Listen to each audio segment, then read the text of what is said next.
मैं आपको रोटी और संसद कविता पढ़ाने जा रही हूँ। ये जो रोटी और संसद कविता है ये यूनिट 5 नेट जेआरएफ के सिलेबस में लगी हुई है। और ये किसकी कविता है? ये धूमिल की कविता है। धूमिल की कविता का क्या नाम है जो नेट जेआरएफ के सिलेबस में लगी हुई है? रोटी और संसद। अदर स्टेट की परीक्षा में भी लगी हुई हो सकती है। और भी यदि अन्य छात्र इसको पढ़ना चाहें तो पढ़ सकते हैं, क्योंकि क्वेश्चन पेपर में पूछा जा सकता है कविता से कि ये कविता किसकी है।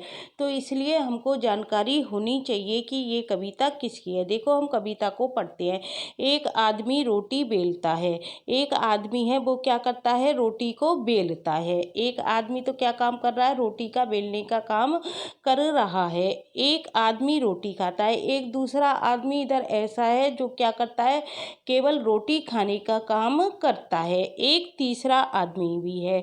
इस कविता में क्या बताया गया है? एक आदमी तो क्या कर रहा है? रोटी बेलने का काम कर रहा है।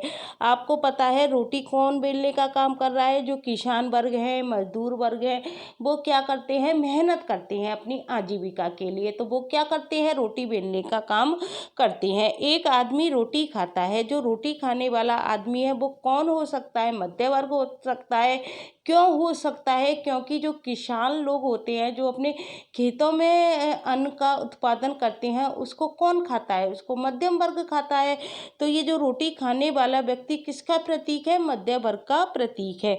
एक तीसरा आदमी भी है। एक तीसरा आदमी भी है जो क्या कर रहा है? ना तो रोटी बेलने का काम कर रहा है, ना रोटी खाने का काम कर रहा है। वो क्या कर रहा है? इस रोटी के साथ खेल खेल रहा है। तो यही कहा गया है, एक तीसरा आदमी भी है जो ना रोटी बेलता है ना रोटी खाता है।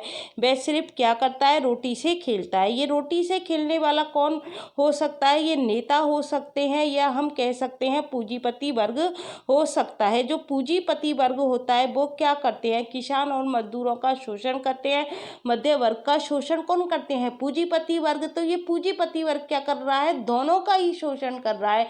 मध्य वर्ग का भी कर रहा है, किसान व मजदूर का भी कर रहा है। तो इसलिए कहा गया है वह ना तो रोटी को बेल रहा है ना रोटी को खा रहा है, बल्कि इन दोनों के साथ क्या कर रहा है? वो खेल खेल रहा है। किन दोनों के साथ? मध्यम वर्ग के साथ और किसान व मजदूरों के साथ वो क्या करता है? खेल खेलता है। तो एक तीसरा आदमी भी है जो ना रोटी बेलता है ना रोटी खाता है। वह सिर्फ क्या करता है? रोटी से खेलता है। फिर जो कवि है वो क्या कहता है कि मैं पूछता हूँ। कौन पूछ रहा है? कवि कह रहा है मैं पूछता हूँ। यह तीसरा आदमी कौन है? कवि कौन किससे कह रहा है कि मैं पूछ रहा हूँ कि ये जो तीसरा आदमी है जो रोटी से क्या कर रहा है? खेल खेल रहा है, ये कौन है? और किससे पूछ रहा है? संसद से पूछ रहा है। मेरे देश की संसद मौन मौन है। लेकिन इस बात का उत्तर मेरे देश की संसद के लोग नहीं दे पा रहे हैं। वो केवल क्या है? मौन है। क्यों नहीं दे पा रहे हैं? क्योंकि वो शोषण करते हैं। किसका शोषण करते हैं? मध्य वर्ग का करते हैं। और किसान व मजदूर का क्या करते हैं? वो शोषण करते हैं। सबसे अधिक शोषण किसका होता है? किसान व मजदूर वर्ग का। मध्य वर्ग क्या करता है? उस रोटी को क्या करता है? खाने का काम करता है। सबसे ज्यादा मेहनत कौन करता है? किसान व मजदूर वर्ग करता है। तो ये कविता हमारी किसकी है? धूमिल की है। तो देखो इसमें कितनी पंक्तियां हो गई? 1 2 3 4 5 6 7 8 9। ये टोटल कितनी पंक्तियों की कविता है? 9 पंक्तियों की कविता है। एक आदमी रोटी बेलता है। एक आदमी रोटी खाता है। एक तीसरा आदमी भी है जो ना रोटी बेलता है ना रोटी खाता है। वह सिर्फ क्या करता है? रोटी से खेलता है। मैं पूछता हूँ यह तीसरा आदमी कौन है? मेरे देश की संसद मौन है। टोटल कितनी पंक्तियां हैं इसकी? 1 2 3 4 5 6 7 8 9 पंक्तियों की ये कविता है। आपसे पूछी जा सकती है। अब मैं आपको इसके कुछ क्वेश्चंस कराने जा रही हूँ कि किस तरह के क्वेश्चन इस कविता में से आपसे पूछे जा सकते हैं। देखो, जो पहला क्वेश्चन है वो क्या बनेगा? रोटी और संसद। ये संसद है, थोड़ी टाइपिंग मिस्टेक हो गई है। रोटी और संसद कविता में कवि ने कुल कितने आदमियों का वर्णन किया है? आपको पता है कितने आदमी आए थे? एक तो क्या कर रहा था? रोटी को बेलने का काम कर रहा था। दूसरा आदमी क्या कर रहा था? रोटी खाने का काम कर रहा था। और एक तीसरा आदमी था, वो क्या कर रहा था? रोटी से खेलने का काम कर रहा था। ना तो बेल रहा था ना खा रहा था, बल्कि क्या कर रहा था? रोटी से खेल रहा था। तो कितने आदमी हो गए? 3 आदमी। तो इसका आंसर क्या आ जाएगा? 3 3 आ जाएगा, 2 नहीं आएगा, 1 नहीं आएगा, 4 नहीं आएगा। अगला क्वेश्चन है, उपर्युक्त कविता में एक आदमी रोटी बेलता है, रोटी बेलने वाला आदमी किसका प्रतीक है? ये कविता कैसी है? हमारी प्रतीकात्मक कविता है। तो रोटी बेलने वाला किसका प्रतीक है? मध्यम वर्ग का है, किसान व मजदूर का है, पूंजीपति वर्ग का है, या इनमें से कोई नहीं?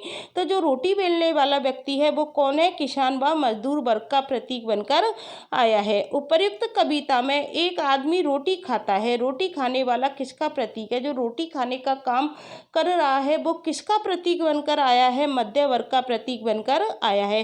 पूंजीपति वर्ग का नहीं है, किसान व मजदूर वर्ग का नहीं है, उपर्युक्त में से कोई नहीं है।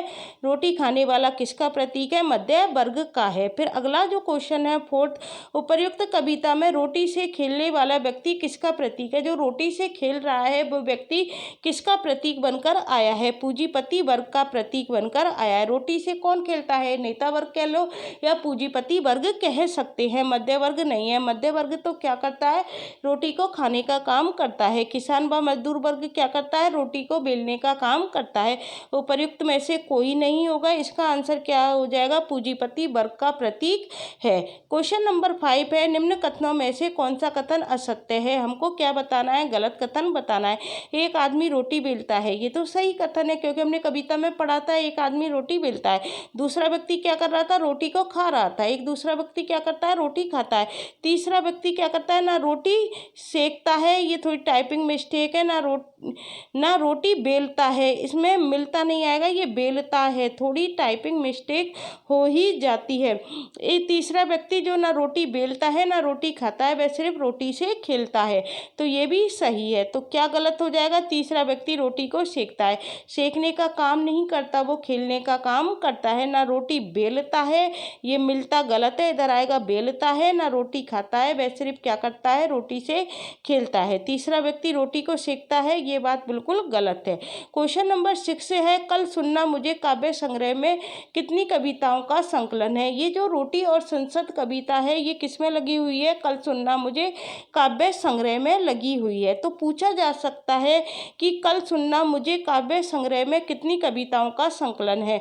37, 35, 32 या 34? तो इसमें कितनी कविताओं का संकलन है? 37 कविताओं का संकलन है। अगला क्वेश्चन है, कल सुनना मुझे काव्य संग्रह का प्रकाशन वर्ष पेपर में पूछा जा सकता है। जितने भी नेट जेआरएफ के स्टूडेंट हैं उनसे पूछा जा सकता है, कल सुनना मुझे काव्य संग्रह का प्रकाशन वर्ष क्या है? 1977, 1978, 1979 या 1980? तो इसका प्रकाशन वर्ष है 1977। क्वेश्चन नंबर 8 है, रोटी और संसद कविता किस काव्य संग्रह में संकलित है? ये संसद है। रोटी और जो संसद कविता है ये किस काव्य संग्रह में संकलित है? तो किस में संकलित है? कल सुनना मुझे में संकलित है। संसद से सड़क में नहीं है, सुदामा पांडे का प्रजातंत्र में नहीं है, रोटी और संसद तो खुद ही एक कविता है। तो पूछा गया है किस काव्य संग्रह में संकलित है? तो किस में संकलित है? कल सुनना मुझे में। एक आदमी रोटी बेलता है, एक आदमी रोटी खाता है। उपर्युक्त काव्य पंक्तियां किस कविता की हैं? ये काव्य पंक्तियां किस कविता की हैं कि एक आदमी रोटी बेलता है, एक आदमी रोटी खाता है, एक तीसरा आदमी भी है जो ना रोटी बेलता है ना रोटी खाता है, वह सिर्फ क्या करता है? रोटी से खेलता है। उपर्युक्त काव्य पंक्तियां किस कविता की हैं? तो ये कौन सी कविता है? रोटी और संसद। ये सांसद टाइपिंग मिस्टेक की वजह से हो गया, ये है हमारा संसद। कौन सी कविता है? रोटी और संसद है। सुना मुझे नहीं है, कल सुनना मुझे भी नहीं है, क्योंकि ये कल सुनना मुझे काव्य संग्रह में संकलित है। लेकिन ये कविता देकर पूछी जाए कि ये कौन सी कविता है तो हमको क्या बतानी है? रोटी और संसद कविता है। तो गाइस आज मैंने आपको एक छोटी सी कविता पढ़ा दी है जो यूजीसी नेट के सिलेबस में लगी हुई है। कविता का क्या नाम है? कविता का नाम है रोटी और संसद, जो कि यूनिट 5 नेट जेआरएफ के सिलेबस में लगी हुई है। और ये भी पूछा जा सकता है कविता देकर ये किसकी कविता है। तो आशा करती हूँ आपको ये कविता समझ में आ गई होगी। यदि आपको ये वीडियो अच्छी लगती है तो इसे अन्य छात्रों के लिए शेयर करना मत भूलना। Thank you guys.